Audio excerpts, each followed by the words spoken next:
علقت جارتنا السورية مع صاحب السوبر ماركت بالحارة يا شباب. ونحن ببلد غريب هون وما لا غير رب العالمين ونحن هون.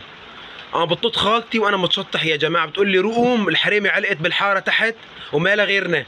قوم ابو زند يا جماعة، ودقت فيني النخوة والحمية وتذكرت كلمة صدام متى تهتز الشوارب، والشوارب عندي صار تبرم برم لحالة، والنخوة صارت 1000 عندي. قمت يا شباب مثل الصقر، قمت فتحت الباب بدي انزل، تذكرت قصة معتصماه يا يوب، المعنويات صارت عندي طون وسردين، ونزلت دعبلة على الدرج بس بدي اصل.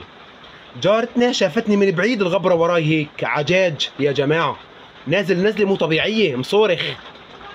هون شدت ظهرها فيني وبلشت مسبات مز النار وتحتية، ما خلت كلمة على الزلمة. دقيت بالزلمة قلت له ايش القصة؟ طلعت القصة مشان كيلو لبن محمض، هو ما بده يرجعه وهي بدها ترجعه. قلنا له بدك ترجع اللبن، قال لي ما برجعه. قلت له بالصر ماي، قال لي لا، وكبسته هداك الكف اللي مخمس اللي بيعجب خاطرك. وصرخ صوت يا شباب 3 اسامي صاح، علي حسن حسين. انا قلت عم مستجير بالصحابة، طلعت لا، اسماء اولاده. وطلعت عجاجة من بعيد والغباير يا جماعة، اجوا 3 شباب مثل الحيطان الا علي، ايش رضعان، حليب جحاش، حليب نوق، الله اعلم. بس شفت نصه، النص الثاني الفوقاني بالغيم دائق. تأملت باجريه، اجريه دواسات تبع غواص، نمرة اجره 60. ويا يوب يا شباب دق فيني وكبسني اول كف، ما ضل رنديل براسي، ما ضل برغي، فونست على الاخر. صرت اشوف علي 3. ويا شباب بلش خبط البوكس وهي تسبسب، انا اغمزها خلص خففي يعني، تكاثروا علي. هي على جنب وتبلد جارتنا.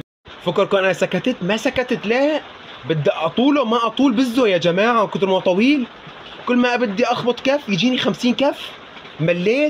مليت وانا استقبل كفوف. اخر شيء خلص نزلت ايدي ادير اليمين 50 واليسار 50، خلص مليت، صرت استقبل بس انا.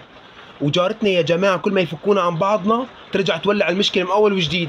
نحن السوريين فخر، نحن السوريين عز ونخوه، تقول هيك وانا اكل 50 كف.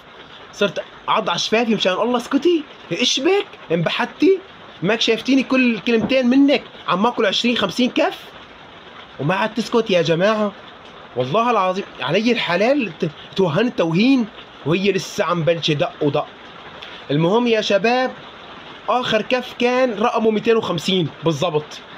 هون صرت في شي صوت عم طن بداني عم قول لي ما دينك، من ربك، من النبي الذي بعث فيكم. خلص صرت بعالم البرزخ انا. بعد شي ساعتين لقيت حالي على الرصيف حاطين لي انعاش بصل، خالتي وجارتنا عم ينعشوني مشان يبقى فيه.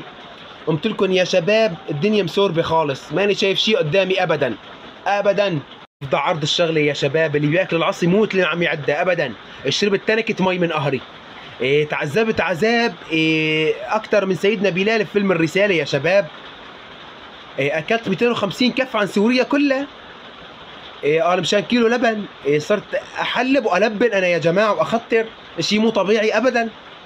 توبت قربان الله، ما عاد افزع لحدا ابدا نهائيا.